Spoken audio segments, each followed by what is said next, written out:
In a spirited oral argument today, the Supreme Court heard what could become a landmark case involving campaign finance limits on corporations and labor unions. It was the first time that Justice Sotomayor took her seat on the High Court. This unusual re-argument involved a dispute over a campaign attack film entitled Hillary the Movie.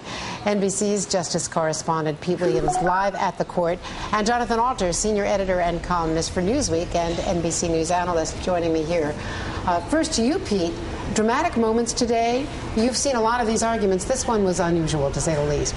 Unusual in terms of the timing, the subject, and I think, Andrea, we heard from Senator McCain and Senator Feingold. The McCain-Feingold law was very much at stake here, and I think they have every reason to be worried because it did appear after the argument today that a bare 5 members of the court are prepared to strike down decades of laws and court rulings that limit the role of corporations and unions in buying campaign ads.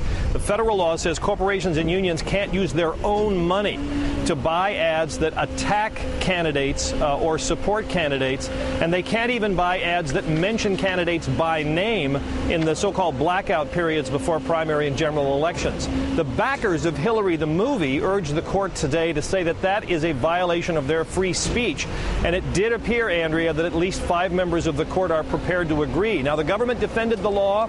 It said these laws have been on the books for a long time. This would overturn settled precedent and could open the door to corporations and unions flooding the system, but that did not seem to prevail here, and my guess is if it goes as the oral argument did, within a few months we'll see the Supreme Court make a very big change in where the money comes from in politics. And we've already had the audio released, Jonathan and Pete. This is Justice Breyer questioning the whole argument that was listened to today.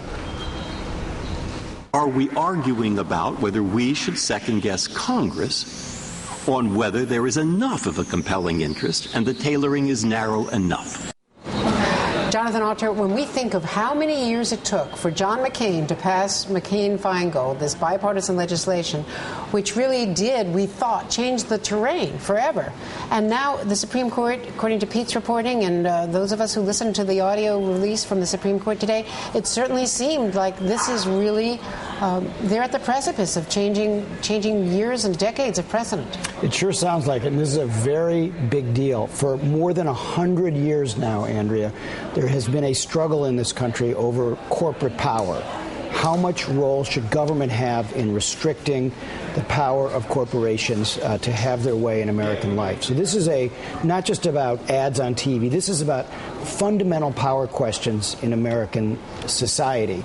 And this is a very big, if the decision goes their way, it will be a very, very big victory for corporations. The people on the other side have argued corporations are not individuals. They are not protected with all the same rights that individuals have under our Constitution.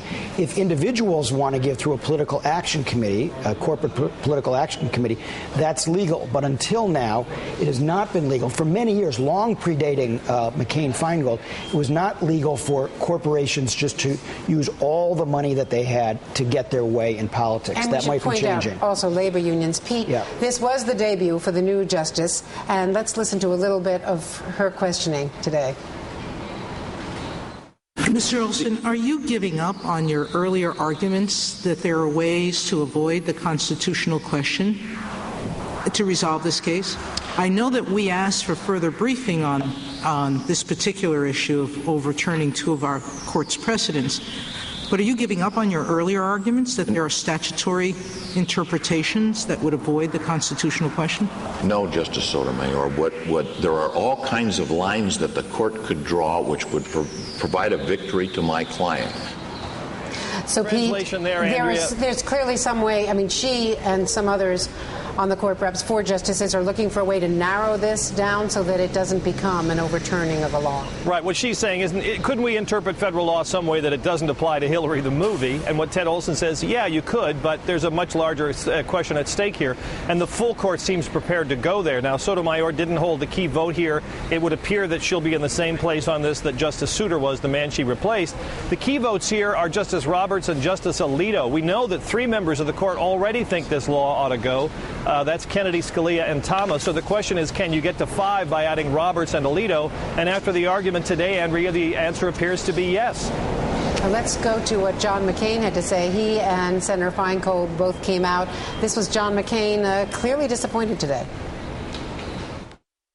I was rather disappointed in some of the justices' apparent naivete as to how corporate and union and unlimited money affects the legislative process. Does anyone believe that the rights of average citizens to be heard in Washington would not be overridden by massive unlimited campaign contributions from corporations and unions?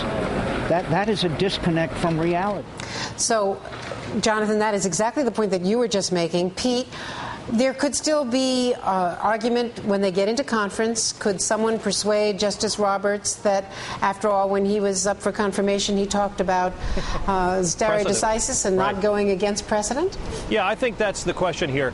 I think the government is not going to win this case. They're not going to uphold these laws altogether as written. The question now is, can the court come up with some way to narrow them? For example, could they say, all right, we're going to let nonprofit corporations like the ACLU, the National Rifle Association, and Citizens United, the group behind the movie, we're going to exempt them from the law. And maybe even if they take a little bit of corporate contributions, we'll still let them buy campaign ads. We just want to limit this to Exxon and AIG. That's the big issue. But I'd say at the end of the argument, it didn't seem like they were interested in narrowing anything, Andrea. Boy, a big day at the Supreme Court. Pete Williams, Jonathan Alter, thank you so much.